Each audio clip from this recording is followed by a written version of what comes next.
యోహాను సువార్త 13వ అధ్యాయము మొదటి వచనం చదువు.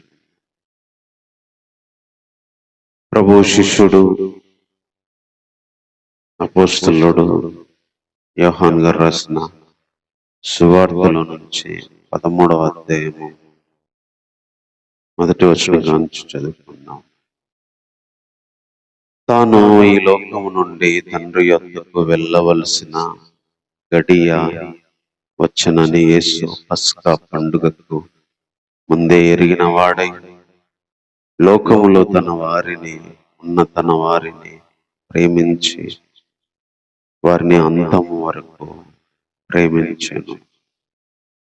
చిన్న మాట ప్రార్థన చేసుకున్నాం. తండ్రి, ఇంతవరకు సహాయపడినందుకు ఈ వందనాలు. ఈ కుమారుడు మా రక్షకుడు ఈ భూమి మీద జీవించిన మా దేవుడు శిష్యులకు చివరి రోజులో చెప్పిన సందర్భాన్ని యోహాను గారి చేత మీరు రాయించినందుకే వందనాలు ప్రభా.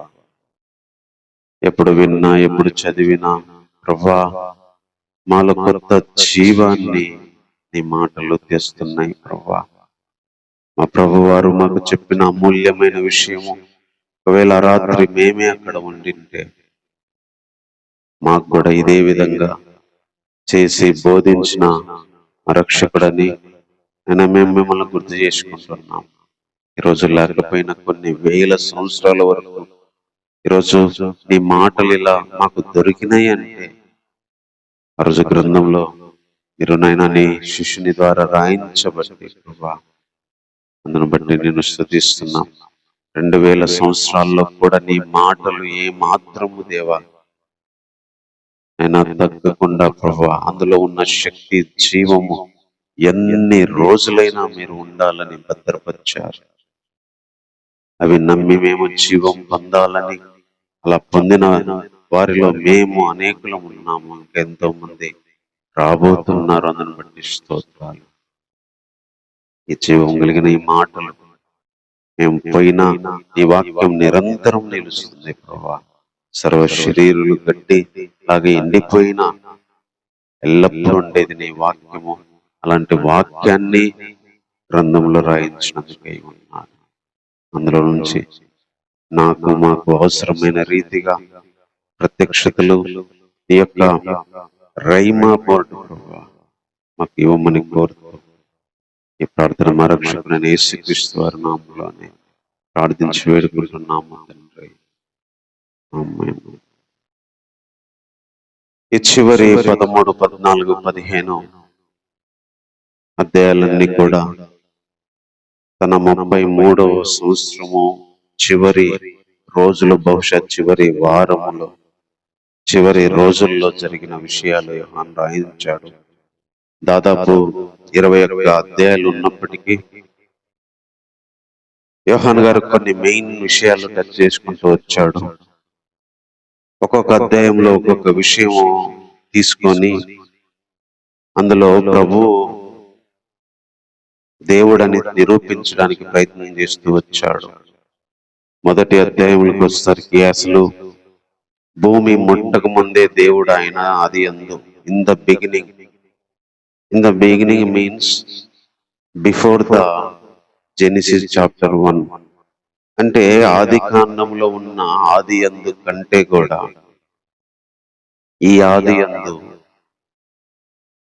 కొన్ని తరాలు సంవత్సరాలకు మించిందని యోహాను ఆది యందు వాక్యం ఉండెను, ఆ వాక్యము దేవుని దగ్గర ఉంది, ఆ వాక్యమే దేవుడు అని ఒక ఫస్ట్ స్టేట్మెంటే ఇచ్చేశాడు. అప్పటికి భూమి సృష్టి ఏది లేదు. ఆది కాండం 1:1 చెప్పిన ఆది యందు కంటే కూడా యేసుక్రీస్తు ఇంకా ఆది అని చెప్తూ వచ్చాడు. Is the beginning of all creation and is the first born of everything. ఆయన క్రీస్తు ఈ సృష్టిలో ప్రథమ ఫలము. ఆయన సృష్టిలోకి రావడానికి అన్నిటికీ మూలము. తర్వాత యోహాను గారు చెప్పిన ఒప్పుకున్న ఆయన చెప్తూ వచ్చాడు. తర్వాత విందు దగ్గర ఆయన అద్భుతం చేసి నిరూపిస్తూ వచ్చినాడు. తర్వాత ఊచ చేయగలిగిన వాడిని, తర్వాత సమరయ స్త్రీని, తర్వాత గుడ్డివాణ్ణి, తర్వాత అంత్య దినముల్లో ఆయన జీవజల నదుల్ని పండగ రోజు చెప్పుకుంటూ, తర్వాత 12వ అధ్యాయంలో లాజరును లేపి, ఒక కొంతమంది జీవితాల్లో జరిగిన కార్యాల ద్వారా ప్రభువే దేవుడు క్రీస్తు అని ఒక విషయాన్ని స్థిరపరుస్తూ వచ్చాడు ఈ 12 అధ్యాయాలు. ఇంకా 13 వచ్చే అధ్యాయానికి వచ్చేసరికి ప్రభు చివరి రోజులో చెప్పిన విషయాలు ఎంతో అమూల్యమైన విషయాలు. ఈవెన్ లూకా, మత్తయి, మార్కు రాయలేదు, ఎందుకంటే వాళ్ళు ప్రభు శిష్యులు అప్పటికి రాలేదు. ప్రభు శిష్యులైనా గుర్తుపెట్టుకోలేదు. యోహాను గారు ఎంతో ప్రేమ కలిగిన వాడు, ఎందుకంటే యేసు ప్రభు ఎందుకు ప్రేమించాడంటే యోహాను గారు తీసుకునే విషయాలు, ఆలోచించే విషయాలు వేరుంటాయి. మిగతా వాళ్ళు విషయాలు రాసుకుంటూ వచ్చాడు. పుట్టుక గురించి యోహాను గారు రాయలేదు, మిగతా వాళ్ళు రాశారు. అద్భుతాలు మిగతా కొన్ని విషయాలు యోహాను గారు రాయలేదు. కొంతమంది జీవితాలను తీసుకొచ్చి వాళ్ళ లైఫ్ లో ఏం జరిగిందో, వాళ్ళు క్రీస్తు గురించి ఏం చెప్పుకుంటూ వచ్చారో తన 12 అధ్యాయాల్లో చెప్పుకుంటూ వచ్చినాడు. ఇంకా చివరి 13 నుంచి 21 అధ్యాయాల్లో మరణం తర్వాత జరిగిన విషయాలు రాస్తూ వచ్చాడు. మిగతా వారు పునరుద్ధానానికి ఒక అధ్యాయమే రాశారు, కానీ ఒక యోహాను గారి 2 అధ్యాయాల్లో పునరుద్ధానాన్ని విషయాలు రాస్తూ వచ్చినాడు. ఎందుకంటే యోహాను గారు యేసు ప్రేమించిన శిష్యుడు అని అనిపించుకోవడంలో, యేసు ప్రభులాగా ఏ విషయాలను తీసుకోవాలో, ఏ విషయాల గురించి మరి రాయాలో ఒక అవగాహన కలిగిన వ్యక్తి. ఇక్కడ ఈ 13వ అధ్యాయానికి వచ్చేసరికి యేసు ప్రభు ఈ లోకానికి వెళ్ళిపోవాల్సి వచ్చిన టైము దగ్గర పడింది అని, యేసు ప్రభువు పస్కా పండుగకే ముందు ఎరిగినవాడయ్యాడు.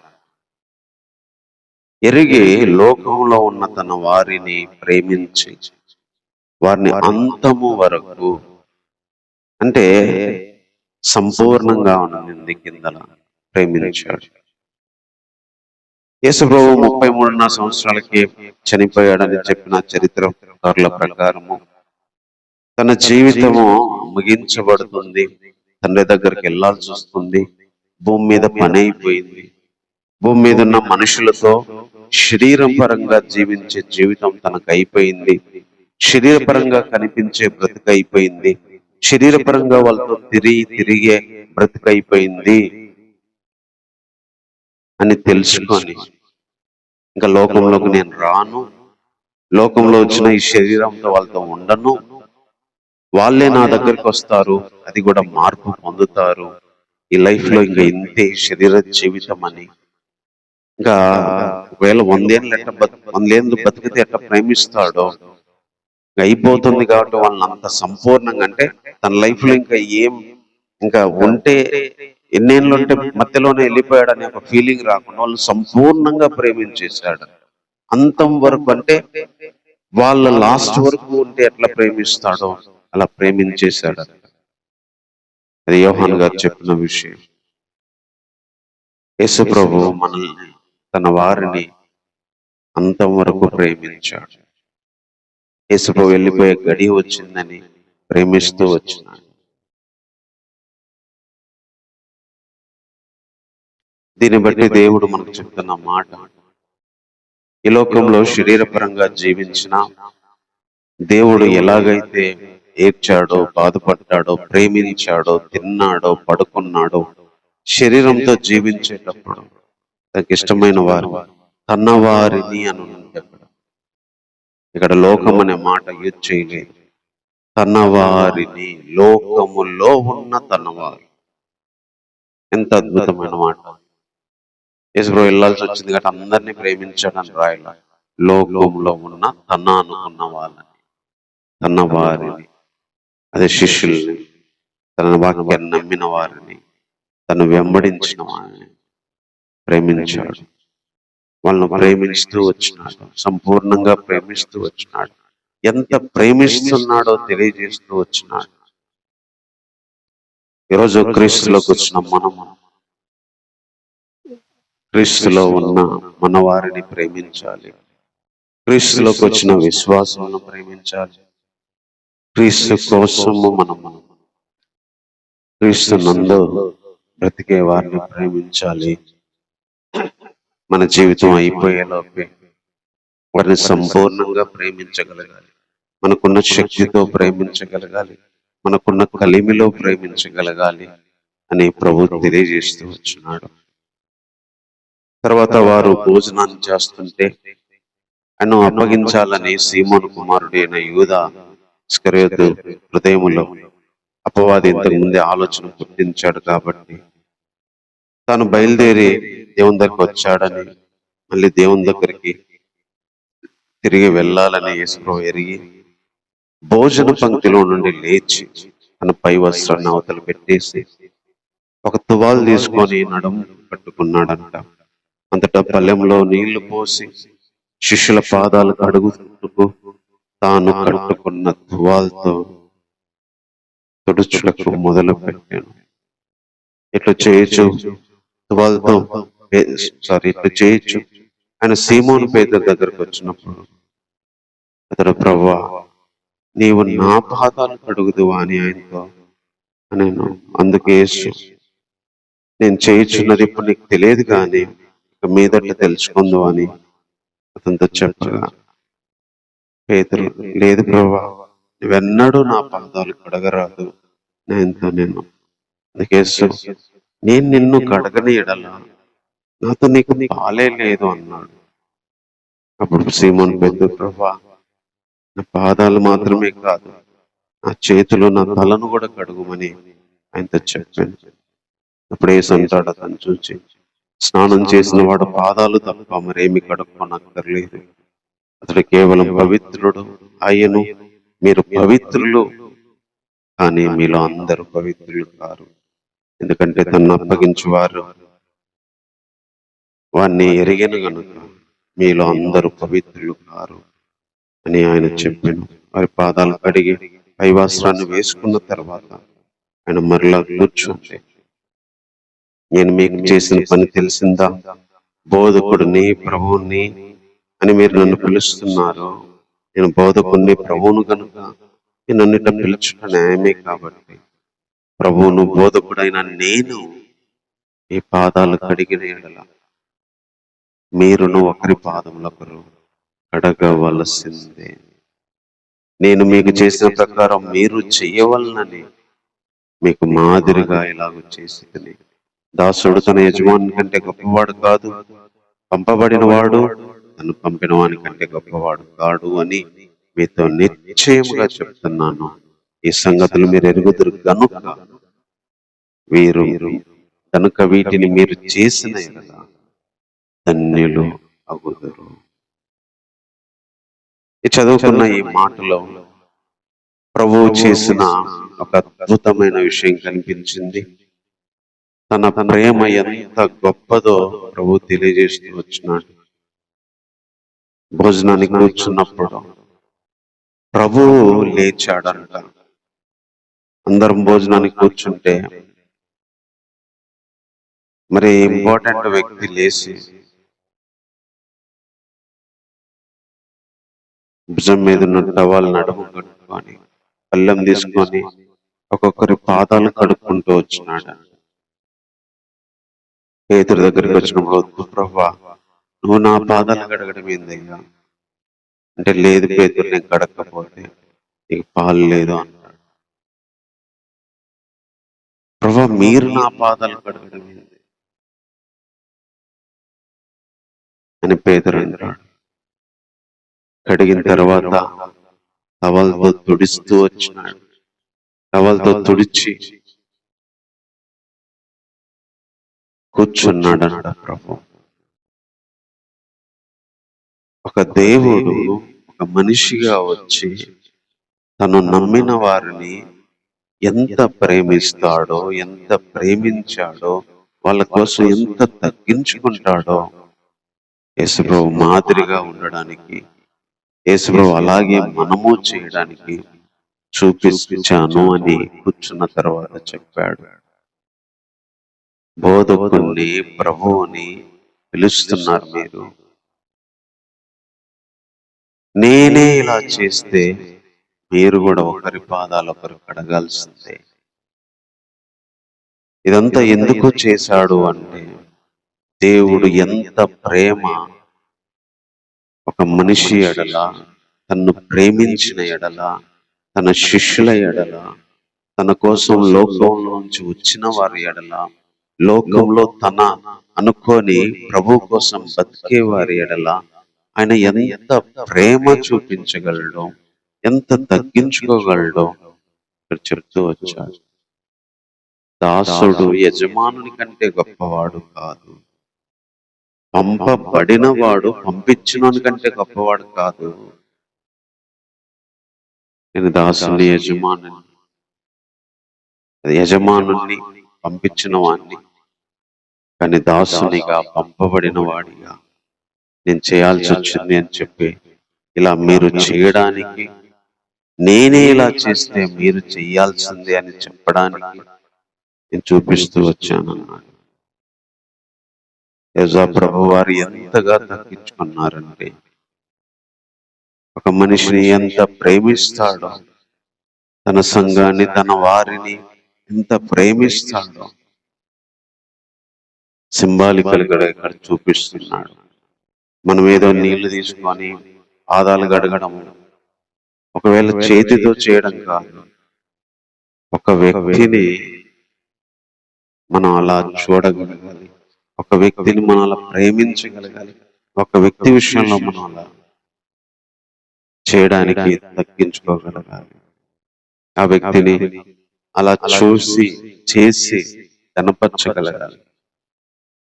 తన వారు అనుకున్న వారి కోసం వాళ్ళ కాళ్ళు కడగడానికైనా, వాళ్ళ కోసం ఎంత తగ్గించుకోవడానికైనా, వాళ్ళ కోసం ఎంత త్యాగం చేయడానికైనా, ఎంత ప్రేమించడానికైనా, ఏదైనా చేయడానికి సిద్ధపడాలి అనేది ఇక్కడ ప్రభు చూపిస్తున్నాడు. లోకంలో పెళ్లి జరిగేటప్పుడు అమ్మాయి తల్లిదండ్రులు ఎవరికి సంబంధించిన వాళ్ళు కాళ్ళు కడుగుతారు అప్పచెప్పడానికి. అంటే ఇది ఒక ఘనతలాగా అతని కాళ్ళు కడిగి ఎత్తిన పోసుకోమని మాటలు కూడా వాడతారు. అంటే ఒక వ్యక్తిని ఎంత గౌరవించి, ఎంత ప్రేమించి, ఎంతగా ఆ వ్యక్తికి ఇంపార్టెన్స్ ఇస్తున్నామో జనరల్ గా లోకంలో జరిగేదాన్ని బట్టి మనకు అర్థమవుతుంది. ఇక్కడ శిష్యులకి ప్రభు అలా చేసి కాళ్ళు కడిగి ప్లేట్ పక్కన పెట్టి చేశాడంటే వాళ్ళని ఎంత ప్రేమిస్తున్నాడో, వాళ్ళకి ఎంత గౌరవిస్తున్నాడో, వాళ్ళని తన నెత్తి మీద ఎలా పెట్టుకుంటున్నాడో ఇక్కడ మనకు అర్థమవుతుంది. ఈరోజు సంఘాన్ని, విశ్వాసాన్ని, తన వారిని తను ప్రేమించి వాక్యాన్ని వెంబడించే వాళ్ళని ఈరోజు మనం అలా ప్రేమించగలగాలి. అదే ప్రభు ఇక్కడ మనకు నేర్పిస్తున్న విషయము. యోహాను గారు గుర్తు పెట్టుకొని చివరి రోజు ఆయన చేసిన ఆ విషయాన్ని, చివరి రోజుల్లో పస్కా పండుగ ముందు జరిగిన ఒక అద్భుతమైన సంఘటనని ఆయన రాస్తూ వచ్చినాడు. తర్వాత ఈ విషయాలు చేస్తే ధన్యులు అవుతారని కూడా ప్రభు చెప్పాడని చెప్తూ వచ్చాడు. తర్వాత మిమ్మల్ని అందరి గురించి నేను చెప్పలేదు, నేను ఏర్పరచుకున్న వారిని నేను ఎరుగుదును, కానీ నాతో కూడా భోజనం చేయవాడు నాకు విరోధముగా తన మడమ ఎత్తెను అను లేఖనము నెరవేరుటకు ఇలాగ జరిగినప్పుడు అది నేనే ఆయనని మీరు నమ్మనట్లు అది జరగక మునుపే మీతో చెప్పుచున్నాను. నేను ఎవరిని పంపుదునో వాడిని చేర్చుకునేవాడు నన్ను చేర్చుకునేవాడవును, నన్ను చేర్చుకునేవాడు నన్ను పంపిన వాడిని చేర్చుకునేవాడవునని మీతో నిశ్చయముగా చెప్పుచున్నానని వారితో చెప్పాను. ఏసీ మాటలు చెప్పిన తర్వాత ఆత్మలో కలవరపడి మీలో ఒకడు నన్ను అప్పగించు మీతో నిశ్చయంగా చెప్పుచున్నాను, రూఢిగా చెప్తున్నానని చెప్పాడు. ఆయన ఎవరి గురించి ఇలా చెప్పాడో అని శిష్యులు సందేహపడుతూ ఒకరి తట్టు ఒకరు చూస్తుండగా ఆయన శిష్యుల్లో యేసు ప్రేమించిన ఒకడు యేసు రొమ్మున అనుకునేను కనుక ఎవరిని గురించి చెప్పినా అది చెప్పమని సీమోను పేతురుకు సైగ చేశాడు. అతడు యేసు రొమ్మున ఆనుకొనుచు, ప్రభువా వాడెవడని అడిగాడు. అందుకే యేసు, నేను ఒక్క ముక్క ఎవనికి ముంచి ఇచ్చేదనో వాడే అని చెప్పి ఒక ముక్క ముంచి సీమోను కుమారుడుకు ఇస్కరియోతు యూదాకి ఇచ్చిన. వాడు ఆ ముక్క ముచ్చుకోగానే సాతాను వాళ్ళలో ప్రవేశించెను. యేసు, నీవు చేయుచున్న త్వరగా చేయమని అంతా చెప్పగా ఆయన ఎందు నిమిత్తం అతనితో అలాగ చెప్పెను. అది భోజనానికి కూర్చున్న వాటిలో ఎవ్వనికి తెలియలేదు. డబ్బులు సంచి యూదా దగ్గర ఉండేను గనుక పండుగకు కావలసిన ఏమైనా కొనుమని అయినను లేదా బీదలకు ఏమైనా ఇయ్యమని అయినను యేసు వానితో చెప్పినట్టు వాళ్ళు కొందరు అనుకున్నారు. కానీ వాడు ఆ ముక్క పుచ్చుకొని వెంటనే బయటికి వెళ్ళినాం. అప్పుడు అర్ధరాత్రి. ఇక్కడ తనతో కూడా భోజనం చేసిన వాడు మడిమే ఎత్తుతాడు అనే లేఖనము. నేను అందరి గురించి ఈ విషయం చెప్పలేదు, అందరు ధన్యులవుతారని చెప్పలేదు అని యేసు ఆత్మలో కలవరపడ్డాడు. యేసు చాలా రేర్ సందర్భాల్లో కలవరపడ్డాడు. శిలువ దగ్గర లాజరు చనిపోయినప్పుడు అలాంటి ఒక సందర్భం. మరోటి ఇక్కడ తన వాడే తను అప్పగిస్తాడు. తనతో కూర్చున్న వాడే డబ్బుల కోసము అప్పగిస్తాడు. యూదా ఎంతో మంచి శిష్యుడు. 12 మందిలోకి దేవుడు ఏర్పరచుకున్నాడంటే యేసు తప్పు చేయలే. అతను ఎన్నుకోవడంలో యేసు తప్పు చేయలేదు. ఎంతో మంది శిష్యుల్లో 70 మందిలో రాత్రి ప్రభు 12 మందిని పిలిచి వాళ్ళకు పేర్లు పెట్టాడు. వాళ్ళని ఏర్పరచుకున్నారు. వాళ్ళకి అధికారాలు ఇచ్చాడు. సువార్తకు పంపించాడు. అందులో యూదా ఉన్నాడు. దెయ్యాలను వెళ్ళగొట్టిన వారిలో, సువార్త ప్రకటించిన వారిలో, గ్రామాలకు వెళ్ళిన వారిలో యూదా ఉన్నాడు. ప్రభుతో పాటు నడిచాడు. ప్రభు బోధ విన్నాడు. యూదా ఎంతో మంచి శిష్యుడు. కానీ ఒక బలహీనత తనలో ఉంది. తనతో పాటు ఉండి కూడా ఏనాడు సాతాను ప్రవేశించిందని గాని, ఏనాడు యూదాలో దేం బట్టి ఉందని డబ్బులు అక్రమంగా వాడుతున్నాడని గాని రాయబడలేదు. చివరికి వచ్చేసరికి సాతాను ప్రవేశించింది, సాతాను దూరింది, సాతాను ప్రేరేపించిందని ఈ అధ్యాయంలో మొదటిలో కనిపించింది, ఇక్కడ కూడా కనిపించింది. 27వ వచనంలో సాతాను ప్రవేశించింది. తర్వాత 3వ వచనంలో 2వ వచనంలో అపవాది ఆలోచన పుట్టించాడు. ఈ ఆలోచన చివరిలో వచ్చింది. యేసును చంపాలని వెతుకుతున్న వాళ్ళకి సహాయం చేయాలి, వాళ్ళు డబ్బులు ఇస్తారు అనే ఆలోచన చివరిలో వచ్చింది. ఎంతో వ్యక్తి చచ్చిపోయేటప్పుడు కూడా యూదా బాధపడతాడు, ఏడుస్తాడు. కాకపోతే ప్రభు దగ్గరికి వచ్చి క్షమాపణ కోరుకుంటే ఎలా ఉండేదో కానీ, ఆ పాపాత్ముని అప్పగించాను, ఈ డబ్బులు నాకు వద్దు అని పడేశాడు. ఆ పుణ్యాన్ని, ఆ పాపాన్ని మొయ్యలేనని ఉరిపెట్టుకున్నాడు. నేను బతకలేని ఇంత తప్పు చేసి అని చెప్పి చచ్చిపోయాడు. సెన్సిటివే, మంచి వ్యక్తే. కానీ ఒకనొక టైంలో సాతాను ప్రవేశించి సాతాను ఆలోచనకి చెరపట్టబడి సాతాను దుల్లగొడితే మరి ఆ గాలిలో రాలిపోయిన వ్యక్తి యూదా. యూదా గురించి తెలిసేమో బహుశా తన ప్రియుడు, తనకు ఎంతో ఇష్టమైన వాడు, మంచివాడు. లాంటి వ్యక్తి నన్నే అప్పగించడానికి ఆలోచన చేస్తున్నాడే, నన్నే అప్పగించడానికి డబ్బులు తెచ్చుకుంటున్నాడే అని చెప్పి ఆత్మలో ప్రభు కలవరపడ్డాడు. అంతవరకు మంచిగా బతికిన వ్యక్తి, మంచిగా ఉన్న వ్యక్తి, మంచిగా చూసుకున్న వ్యక్తి, ప్రభు చెప్పింది చేసిన వ్యక్తి ఈరోజు ఇలా మారిపోయాడే. ఈరోజు వేరే వాళ్ళకి అమ్ముడు పోయాడే. వేరే వాళ్ళతో కలిసి నన్ను అప్పగించడానికి నాతో నాటకం ఆడబోతున్నాడు, నన్ను ముద్దు పెట్టుకోబోతున్నాడు, నా దగ్గరికి వచ్చి అబద్ధం ఆడబోతున్నాడు అని యేసు ప్రభు గుర్తించినాడు, బాధపడ్డాడు.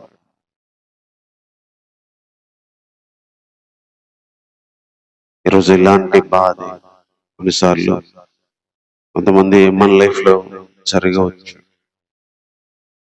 కొన్నిసార్లు మన నాన్న ప్రేమించి మనతో పాటు కలిసి ఉన్న వ్యక్తుల విషయంలోనే ఎదురవచ్చు. కొంతమందిని అందుకే కోల్పోతాం మనం. ఆ ప్లేస్ లోకి వేరే వాళ్ళు వస్తారు. యూదా పోయిన స్థానాన్ని అందుకే పేతురు గారు వేరే వాళ్ళతో భర్తీ చేశారు. తర్వాత బాధపడి ఏడ్చినా తిరిగి యూదా చేర్చబడలేకపోయాడు. తను పుట్టకపోతే మేలని బాధపడ్డాడు ప్రభు. యేసు ప్రభువును అప్పగించడానికి యూదా పుట్టలేదు. అట్లా పుడితే దేవుడు అన్యాయం చేసినట్టే. ప్రభు నిన్ను అప్పగించడానికి ఎవరో ఒకళ్ళు ఉండాలి కాబట్టి యూదా ఉన్నాడు, యూదాలో తప్పేముంది అని అనడానికి లేదు. అప్పగించకపోతే ఇంకొక విధంగా ప్రభు దొరికేవాడు. దానికి యూదా సాయం చేయాల్సిన అవసరం లేదు.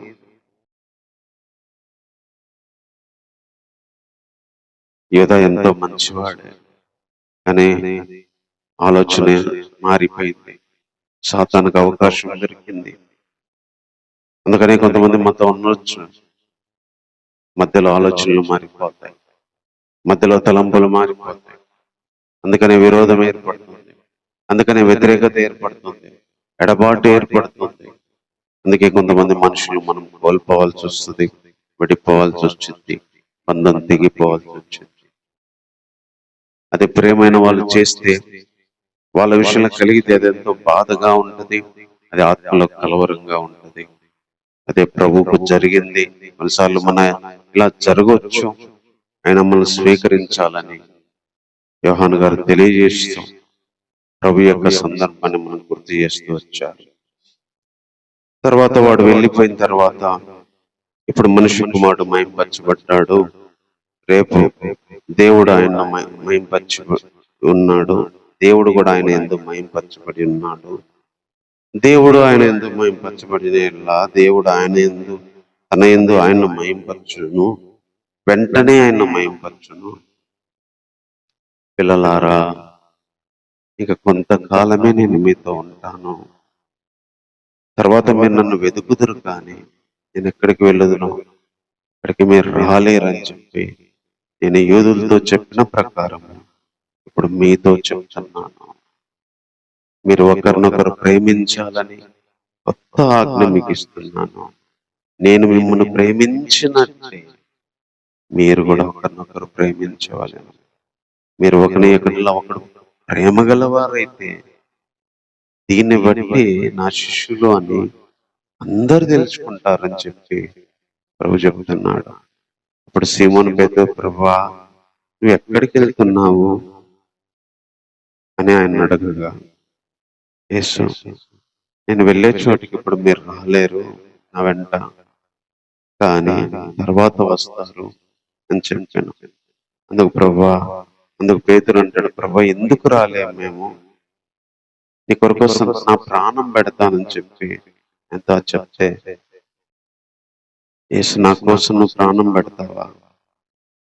ఆయన అరగనని నువ్వు ఉమ్మారు చెప్పకముందే కోడి కూడా కుయ్యదని చెప్పి నిశ్చయంగా చెప్తున్నానని పేతురుతో చెప్తాడు. ప్రభు తను మాట్లాడిన తర్వాత చెప్పిన విషయం ఏంటంటే, నా పిల్లలారా అన్నాడు. నా పిల్లలారా అనే విషయాన్ని ప్రభు ఎన్నో సందర్భాల్లో వాడలేదు, కానీ తను వెళ్ళిపోయి ఈ పరిస్థితిలో వాడాడు. అప్పటిదాకా తనతో పాటే చూసుకున్నాడు వాళ్ళని.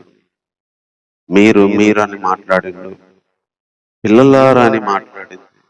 ఒక పిల్లలు తల్లి వదిలేసి వెళ్తే ఎంత బాధపడతారో ప్రభువుకు తెలుసు. అలాగా పిల్లలారా, నేను వెళ్ళిపోతున్నా, మీతో ఉండను, నన్ను ఎతికినా మీకు కనపడను. యూదులకి ఇదే చెప్పా, ఇప్పుడు మీతో కూడా చెప్తున్నాను. అయితే మీరు ఒకరినొకరు ప్రేమించాలని కొత్త ఆజ్ఞ చెప్తున్నాను. నేను ఎంత ప్రేమించానో నేను ప్రేమించినట్టే ప్రేమించాను. నేను ప్రేమించినట్టు ప్రేమిస్తే ఒకరంత ప్రేమ ఉంటే దీన్ని బట్టి మీరు నా శిష్యులను అందరూ తెలుసుకుంటారు అని ప్రభు వారి విషయంలో కోరుకున్నాడు. ఒకరినొకరు ప్రేమించాలి, అది నేను ప్రేమించినట్టే ప్రేమించాలి. మీరు ఒకరినొకరు ఇలా ప్రేమించుకుంటేనే దాన్ని బట్టి నా శిష్యులని మిమ్మల్ని గుర్తిస్తారు అని చెప్తున్నాడు. దాన్ని బట్టి అందరూ వీళ్ళు క్రీస్తు శిష్యులని తెలుసుకుంటారని చెప్తున్నాడు. అప్పుడు సరే ప్రభు చెప్పిన హిందీ విషయాలు అడగలేదు. పేతురు ఏమడిగాడు? పై విషయం అడిగాడు. ఎక్కడికి వెళ్తున్నావు ప్రభువా? ఎందుకు రాలేము మేము? నువ్వు ఉన్న చోటికి ఎందుకు రాలేము? ఎక్కడికి వెళ్తున్నావు ప్రభువా? నేను వెళ్ళే చోటికి ఇప్పుడు రాలేనులే పేతురు అంటే, ఎక్కడికి ప్రభువా? ఎందుకు రాలేను?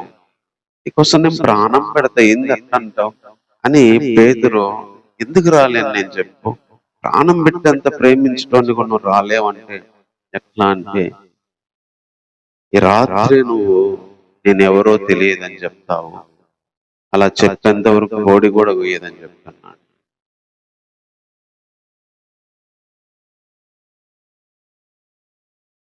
దేవుడు తన పిల్లలుగా తను వెళ్ళిపోయే విషయాన్ని చెప్తూ వాళ్ళని ఆదరిస్తూ వచ్చినాడు. వాళ్ళ బలహీనతలు తెలుసు, అయినా కూడా వాళ్ళను నా పిల్లలు అనుకున్నాడు. నేను ప్రేమించినట్టు ప్రేమించమన్నాడు. ప్రేమిస్తే ఆ శిష్యులను తెలుసుకుంటారని చెప్తూ వచ్చాడు. ఒకరినొకరు ప్రేమించాలని కొత్త ఆజ్ఞ, కొత్త నిబంధన ఆజ్ఞ ఇచ్చి వెళ్ళాడు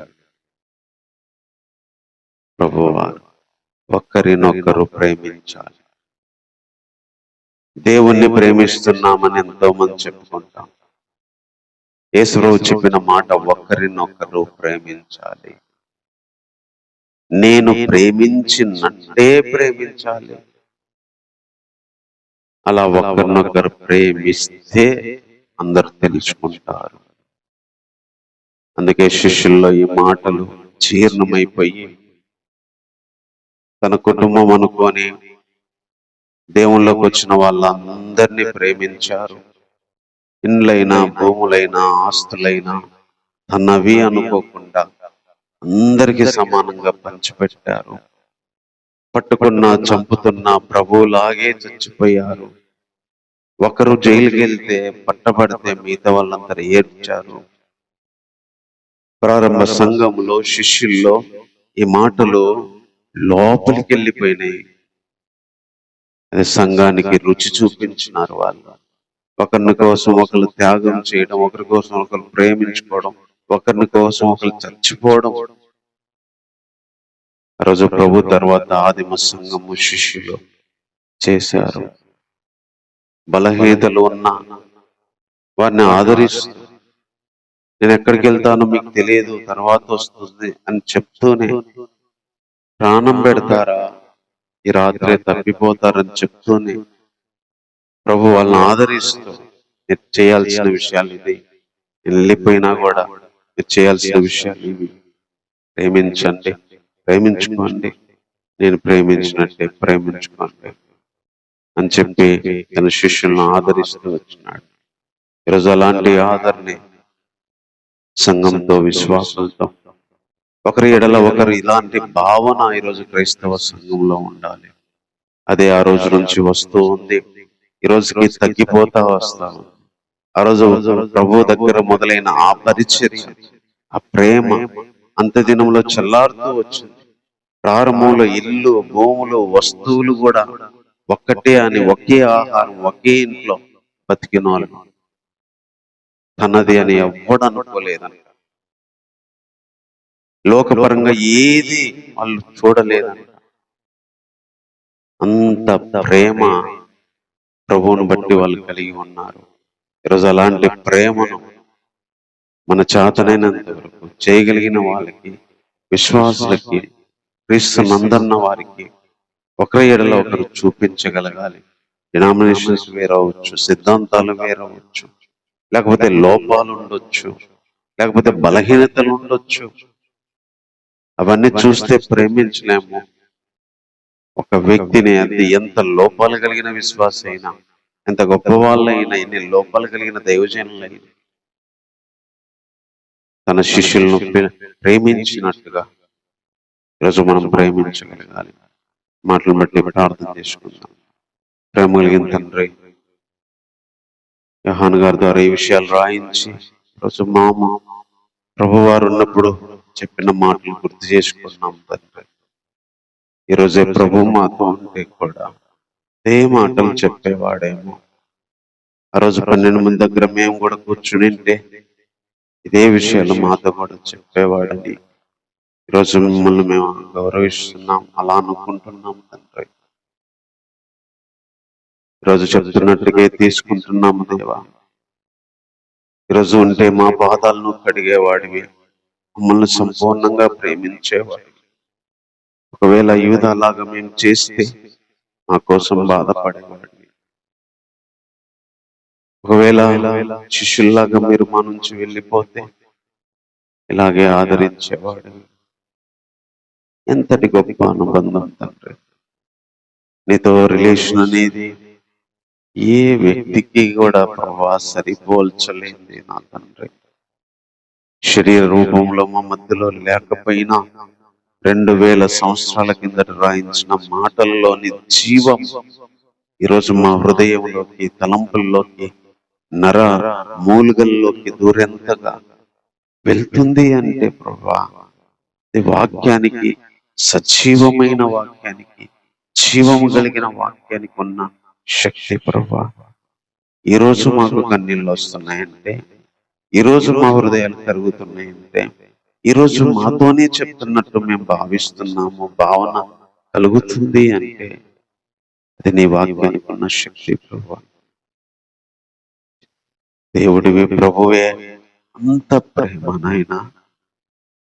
టవాలు చుట్టుకొని పళ్ళెంతో నీళ్ళు తీసుకొని కడిగేంత ప్రేమ దేవా. కాళ్ళు కడిగేంత, ఒక వ్యక్తిని ఎంత గౌరవిస్తున్నారు.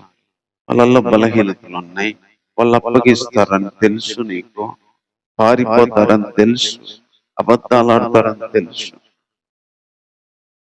అయినా సరే ప్రేమించినావు దేవా. కూర్చున్నోళ్ళు, పెట్టినోళ్ళు, శిష్యుడని నమ్మి చేర్చుకున్న వాళ్ళే అప్పగిస్తారని బాధపడ్డావు దేవా. వెళ్ళే విషయాన్ని అందరికి చెప్పినట్టు టైం అయిందని వెళ్ళరా అన్నావు ప్రభా. వెళ్తాను, వెళ్ళే టైం అయింది, నా దగ్గరికి రాలేరు, నేను లేకుండా ఉండడం అలవాటు చేసుకోమని ఆయన చెప్తూ వచ్చినారు ప్రభా. ఎక్కడికి వెళ్తావయ్యా, ప్రాణమైన పెడతామన్నా సరే ప్రాణం పెట్టిన తర్వాత సంగతి రాత్రే మీరు అబద్ధం ఆడతారని చెప్పావు ప్రభా. అయినా కూడా వారికి నీ ఆదరణను, నీ ప్రేమను చూపిస్తూ, నేను ప్రేమించుకోండి, నేను ప్రేమించినట్టే ప్రేమించండి, మీరు ప్రేమించుకుంటేనే జనాలు తెలుసుకుంటారు ఆ శిష్యులని. కొత్త సందేశాన్ని ప్రభా, కొత్త ఆజ్ఞను ప్రభా ఇస్తూ వచ్చినారు దేవా. ఈ రీతిగా మేము ఈ శిష్యులకు అనుకొని ఈరోజు నీ శిష్యులుగా, ఆ రోజు వాళ్ళు బతికి చచ్చిపోయారు, ఈరోజు మేము బ్రతుకుతున్నాము. ఆ శిష్యులకు చెప్పిన మాటల్లాగి మేము ప్రభా ఈ శిష్యులుగా బ్రతకడానికి, ఇలా చేయడానికి సాయం చేయండి. ఈ మాటలు ఎంతమందికి అవసరమో దేవా, వారి దగ్గరికి మీరే తీసుకెళ్ళమని కోరుతున్నాను. ఈ ఆరాధనలో నాతో మాతో ఇంతవరకు ఉండి పాటలు ఇచ్చారు, వందనాలు. ఆరాధన తలంపులు వందనాలు ప్రభా.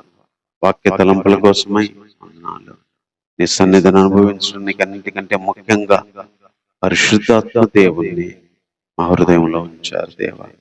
ఇవి తీసుకెళ్ళడానికి, చెప్పడానికి, వినడానికి, మా హృదయాల్లో ఇవి నైనా పనిచేయడానికి కృప చూపించినారు ప్రభా. అందును బట్టి హృదయపూర్వకంగా నేను స్తుతిస్తున్నాను. గత వారం అంతా కాపాడుతూ వచ్చినారు, ఈ వారం అంతా కూడా సహాయం చేయి దేవా. వెళ్ళే ప్రతి పరిస్థితిలో సహాయం చేయండి, చేసే ప్రతి పనిలో సహాయం చేయండి. ఆత్మీయ జీవితంలో మరింత ప్రత్యక్షతలని, మరింత సహవాసాన్ని, మరింత అనుభూతి, అనుబంధాన్ని నీతో పెంచుకోవడానికి సహాయం చేయండి. నీ ప్రేమను తెలియజేయడానికి సహాయం చేయండి. ఇంకా మా జీవితాలు నీ వెలుగు చీకటి పారదోలి పవిత్రపరచుకోవడానికి సహాయం చేయండి. సార్వత్రిక సంఘాలను, విశ్వాసాన్ని ఈ రీతిగా మీరు సిద్ధపరచండి, ఈ రీతిగా మీరు తయారు చేయమని కోరుతున్నాను ప్రభా. సంఘ సేవ, విశ్వాస జీవితాలని ప్రభా నేను నీకు ఇష్టమైన రీతిలో ప్రభా నువ్వు చెప్పిన ప్రకారం చేసే విధంగా నేను సిద్ధపరచండి. నేను లోకంలో బ్రతుకుతున్నాం, ఈ లోకంలో ఉన్న మేము నీ వారమని బ్రతుకుతున్నాం. ఇప్పుడు మీరు లోకంలో మాతో పాటు లేకపోయినా సరే ఆత్మరూపంలో మాతో ఉన్నందుకై ఉన్నాను ప్రభా. నీ ఆదరణ, ప్రేమ విశ్వాసుల సేవకులకు దయచేయండి. లోకం నుంచి వ్యతిరేకతలు, లోకం నుంచి అధికారాలు, లోకం నుంచి ఆటుపోట్లు, లోకం నుంచి ఎదురయ్యే, సంఘానికి ఎదురయ్యే ప్రతి శ్రమ, మరణం దగ్గర, ద్వేషాల దగ్గర, నేను గొడవల దగ్గర, పోరాటాల దగ్గర సంఘానికి నీ తోడు దయచేయమని కోరుతున్నాను ప్రభా. ఎందుకంటే లోకం నుంచి సంఘాన్ని ఇంకా తీసుకెళ్ళలేదు కాబట్టి లోకంలో ఉన్న సంఘము ప్రభా మీరు భద్రపరచమని కోరుతున్నాను నాయన. సంఘంపై నీ క్షేమము ఉంచండి. సార్వత్రిక సంఘాన్ని నీ హస్తాల్లో బంధించమని కోరుతున్నాను. ఇంకా సంఘంలోకి ఎంతో మంది చేర్చబడాలి ప్రభా.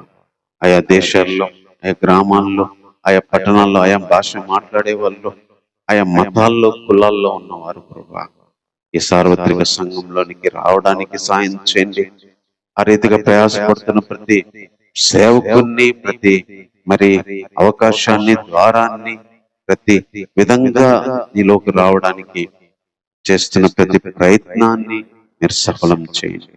శిష్యులకి ఆ రోజు సహాయపడి సంఘానికి సహాయపడినట్టుగా ఈరోజు మాకు సహాయపడమని కోరుతున్నాం ప్రభా. రాబోయే శోధనను తప్పించండి. శిష్యులను దూరి, శిష్యులను తప్పిపోయి, శిష్యులను పడగొట్టినట్టుగా ఈరోజు మమ్మల్ని ప్రభా అబద్ధాల దగ్గర, మోసాల దగ్గర, దేవా భయం దగ్గర, ఎన్నో ఆశల దగ్గర, సాతాను ఎన్నో విషయాల దగ్గర మమ్మల్ని పడేయడానికి ప్రయత్నం చేస్తూనే ఉంటాడు ప్రభా. కొన్నిసార్లు పడిపోయాము నాయన. దయచేసి ఆ విషయంలో మమ్మల్ని నిలబెట్టమని కోరుతున్నాము. ఆ విషయంలో క్షమించి శిష్యులను చేర్చుకున్నట్టు చేర్చుకోండి దేవా. ఆ రీతిగా ముందుకు తీసుకెళ్ళమని కోరుతున్నాను ప్రభా. ఎన్నో కుటుంబాల గురించి ప్రార్థిస్తున్నాను. కుటుంబాలు ఎన్నో సమస్యలతో ఉన్నారు, ఎంతో అసమాధానంతో ఉన్న వాళ్ళు ఉన్నారు. కొంతమంది అయితే ప్రభా బతకలేని స్థితిలో ఉన్నారు, కొంతమంది ఆహారము తిండి లేని స్థితిలో ఉన్నారు, కొంతమంది అయితే ప్రభా ఇబ్బందుల్లో ఉన్నారు, శ్రమల్లో ఉన్నారు, పోరాటాల్లో ఉన్నారు, అప్పులతో ఉన్నారు ప్రభా. కట్టుకోలేక, బ్రతకలేక, పనులు లేక ఎంతమంది ఉన్నారు తండ్రి. సహాయం చేయి. అనారోగ్యాలతో హాస్పిటల్లో వేలు కోట్లు కడుపు బాధపడే వారికి సహాయం చేయ. ఆయా పనుల్లో కృపణం చెయ్య, మీ ఆశీర్వాదాన్ని నుంచి దేవ. వాళ్ళ పాపాలను, నిర్ణయాలను మీరు క్షమించండి దేవ. దేవా ఈ వారం అంతా సహాయం చేయండి, ఈ రోజంతా సహాయం చేయండి. ఆత్మీయ జీవితంలో శరీరపరంగా, పనుల పరంగా సహాయం చేయండి దేవ. ప్రతి ప్రయత్నంలో నీ కృపను ఉంచండి దేవ. ఏమేమి జరగబోతుందో నీకు తెలుసు దేవ, ఎలా ఉండబోతున్నాం నీకు తెలుసు దేవ. అది ఏదైనా సరే ప్రభా నీ తోడునైనా, నీ నడిపింపు, నీ ప్రేమ, నీ సహాయం ఉంచండి. సంఘంగా మళ్ళీ కూడుకునే వంతరకు నీ కృప దయచేయండి. వచ్చిన వారిని, వారు చేస్తున్న పనులను, వారి యొక్క కుటుంబాలను, వారి యొక్క కుటుంబంలో ప్రతి అవసరతని, ప్రతి విషయాన్ని జ్ఞాపకం చేసుకోండి. మా చుట్టుపక్కల ఉన్న వారిని, గ్రామాన్ని మీరు జ్ఞాపకం చేసుకొని ఎంతో మంది రక్త సంబంధులు, తెలిసిన వాళ్ళు, ఇంకా ప్రభావం ప్రియులు అనుకున్న వాళ్ళు రాలేదు ప్రభా. అందులో ఎంతో మంది ఉన్నారయ్యా, వారిని కూడా జ్ఞాపకం చేసుకున్నారు. ఇంతవరకు ఆరాధనలో సహాయం చేసినందుకే హృదయపూర్వకంగా వందనాలు చెల్లిస్తూ ఈ ప్రార్థన మా రక్షకుడైన యేసుక్రీస్తు వారి నామములోనే ప్రార్థించి వేడుకుంటున్నాము తండ్రి. ఆమేన్. మన తండ్రి అయిన దేవుని ప్రేమ, ఆయన కుమారుడు మా రక్షకుడైన యేసుక్రీస్తు వారి కృప, పరిశుద్ధాత్మిక సహవాసము, సన్నిధి ఇలా చేయడానికి మనకును సార్వత్రిక సంఘానికి లోకంలో ఉన్న ప్రతి ఒక్కరికి తోడైండి నడిపించును గాక. ఆమేన్. అందరికీ వందనాలు.